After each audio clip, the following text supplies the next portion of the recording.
Saint-Esprit de Dieu, amour du Père, remplis ma vie de ta présence, viens dans mon cœur et nouvelle ma vie, flamme de l'amour. Bonjour à vous. Nous voici déjà au 7e jour de la neuvaine à l'Esprit Saint. Alors aujourd'hui, ça me fait plaisir d'être avec vous pour ce temps d'arrêt, de prière et de méditation qui va nous faire demander aujourd'hui au Seigneur le don de piété pour faire grandir en nous le désir de la sainteté. Alors tournons-nous vers le Seigneur et prions-le.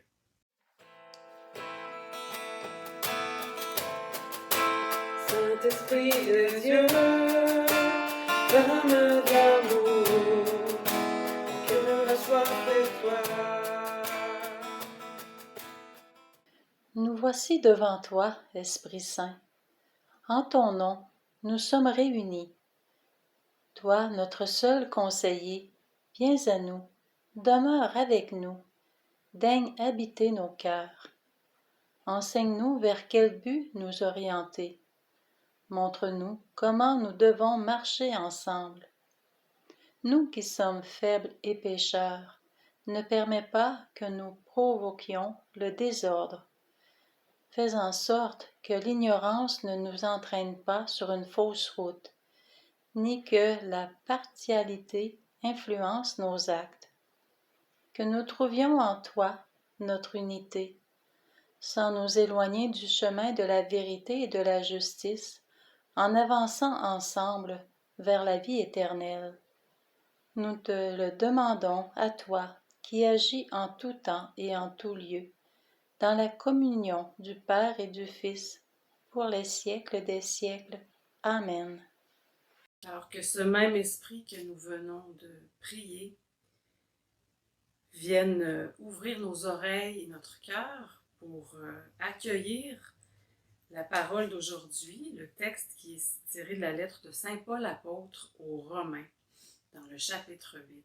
Frères et sœurs, tous ceux qui se laissent conduire par l'Esprit de Dieu, ceux-là sont fils de Dieu. L'Esprit que vous avez reçu ne fait pas de vous des esclaves, des gens qui ont encore peur. C'est un esprit qui fait de vous des fils. Et poussés par cet esprit, nous crions vers le Père en l'appelant Abba. C'est donc l'Esprit Saint lui-même qui affirme à notre esprit que nous sommes enfants de Dieu. Puisque nous sommes ses enfants, nous sommes aussi ses héritiers. Héritiers de Dieu, héritiers avec le Christ, à condition de souffrir avec lui, pour être avec lui dans la gloire. La parole du Seigneur. L'extrait de la lettre aux Romains d'aujourd'hui porte une vision de foi sur l'humain.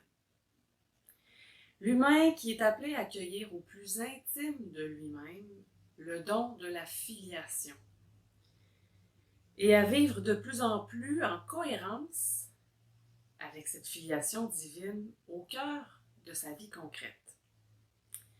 C'est donc une vision pleine d'espérance qui nous situe devant l'appel à nous recevoir et à vivre toujours plus pleinement comme enfants de Dieu, dans les circonstances particulières de notre vie personnelle comme de notre vie collective aussi. Et le fondement de cette vision de l'humain est la révélation de l'amour fou de Dieu. D'une manière particulière, de cet amour fou qui est révélé à travers l'acte ultime d'amour de Jésus sur la croix. À sa mort, Jésus remet son esprit au Père. Et c'est ce même esprit que le Père donne aux disciples à la Pentecôte. Mystère toujours vivant aujourd'hui, dans lequel nous aussi nous sommes introduits et que nous avons à mâcher et à intégrer doucement. Par la mort et la résurrection du Christ, Un passage est désormais ouvert et accessible en toute situation, même celles qui semblent les plus désespérées. Un chemin est ouvert pour permettre à chacun de choisir de mettre ses pas dans ceux du Christ pour entrer dans la tendre étreinte du Père. En accueillant le Christ qui nous aime jusqu'au bout sur la croix, en nous ouvrant à son amour qui nous aime par-delà l'offense, par-delà l'échec, le refus, le Christ nous libère pleinement de tout ce à quoi nous étions soumis. Il nous libère de tous nos esclavages. Que ce soit les pulsions de vengeance, de violence, de haine qui habitent notre cœur parfois. Les puissances de repli, de peur qui nous traversent. Par sa mort et sa résurrection, le Christ libère notre liberté. C'est-à-dire qu'il libère notre capacité à choisir librement de vivre à sa manière, selon son esprit. Ou, pour reprendre les mots du prologue de Saint Jean, le Christ nous donne pouvoir de devenir enfants de Dieu. Comme le suggère l'extrait entendu aujourd'hui dans Romains, ceci n'est pas qu'un discours, ce n'est pas qu'une belle théorie. C'est ce que nous expérimentons constamment, plus ou moins consciemment dans notre vie concrète. Cette vision portée par saint Paul indique qu'en l'humain, c'est-à-dire qu'en chacun de nous, se trouve le lieu d'un combat entre différents mouvements. Des mouvements qui ont des origines différentes, qui nous attirent dans différentes directions et qui produisent des effets et des fruits différents. Plus particulièrement dans le texte d'aujourd'hui, Paul pointe vers une première catégorie des mouvements qui trouvent leur origine dans la peur et qui nous maintiennent dans un état de servitude, de soumission et d'esclavage par rapport aux choses et aux pulsions de violence qui peuvent habiter notre cœur. C'est ce que Paul désigne derrière l'expression « vivre selon la chair ». Puis, il pointe vers des mouvements de l'Esprit Saint qui trouvent leur origine en l'amour de Dieu. Et ces mouvements de l'Esprit sont appelés à être le véritable moteur de notre vie comme humains et comme enfants de Dieu. Plus nous nous exerçons à reconnaître ces courants de fond de l'Esprit Saint dans notre vie et à prendre nos décisions, aussi petites soient-elles, en fonction d'eux, plus nous sommes entraînés dans un processus dynamique où l'accueil en vérité de l'amour de Dieu nous fait grandir dans la liberté des enfants de Dieu. Une liberté qui nous apprend à discerner les mouvements de l'Esprit Saint en nous et en toutes circonstances. Une liberté aussi qui nous fait choisir de nous laisser inspirer et guider par ces mouvements de l'Esprit.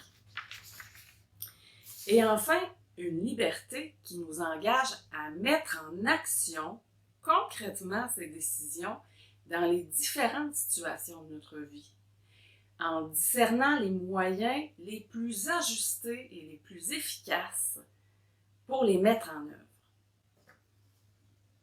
Alors, ce processus dynamique est une spirale qui nous entraîne toujours plus loin, plus profondément dans la vie d'intimité avec le Père.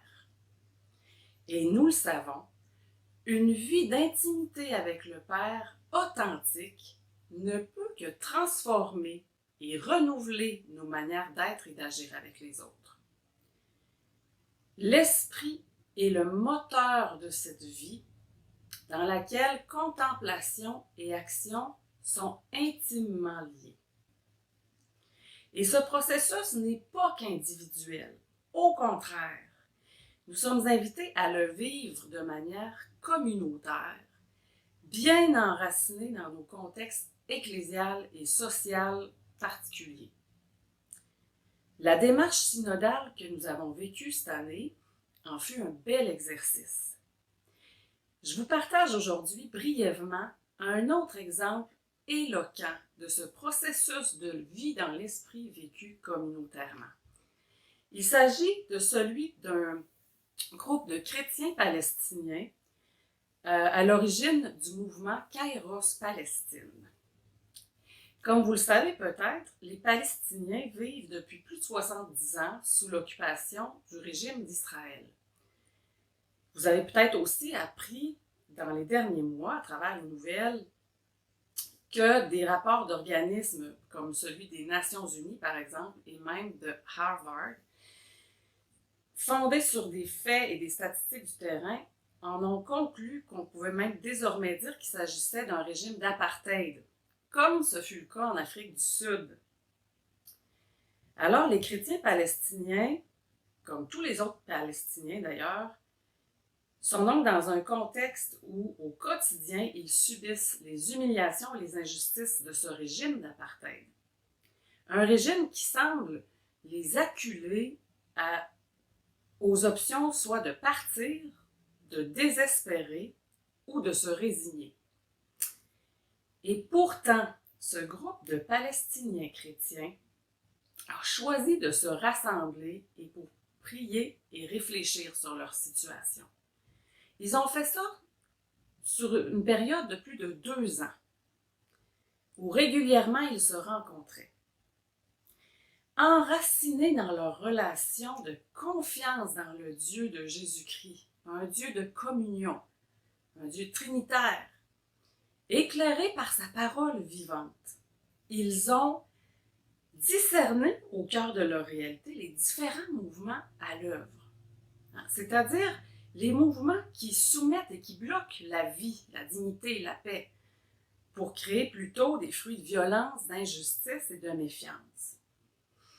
Mais ils ont aussi discerné les mouvements de l'esprit qui leur ouvrent un chemin au cœur de leur souffrance pour leur permettre de demeurer debout dans l'espérance au creux de leur situation qui leur semble parfois sans issue. Ce processus les a aussi enracinés encore plus solidement dans leur vie d'enfants de Dieu, en leur donnant la force de choisir de laisser l'Esprit Saint les inspirer et les guider. C'est-à-dire en gardant l'espérance vivante malgré l'impasse de leur réalité, en leur permettant de continuer de choisir de répondre à la violence par l'amour, de dépasser la peur par la liberté qui leur vient de leur foi en Christ. Et enfin, ce processus a abouti concrètement dans une prise de parole sous forme d'un document qui s'appelle Kairos Palestine. Ce processus a aussi permis d'identifier des moyens concrets et cohérents avec la foi chrétienne, c'est-à-dire empreints de non-violence et de charité, pour s'engager encore plus activement sur les chemins d'Évangile, c'est-à-dire sur des chemins de justice et de paix au cœur de leur réalité. Je vous invite donc tous à lire ce document qui s'appelle Kairos Palestine, parce qu'en plus de vous permettre de mieux connaître la réalité de nos frères et sœurs chrétiens de Palestine, vous y trouverez aussi un exemple lumineux, inspirant et puissant de l'invitation à vivre dans l'esprit qui est présent dans l'extrait de Saint Paul entendu aujourd'hui.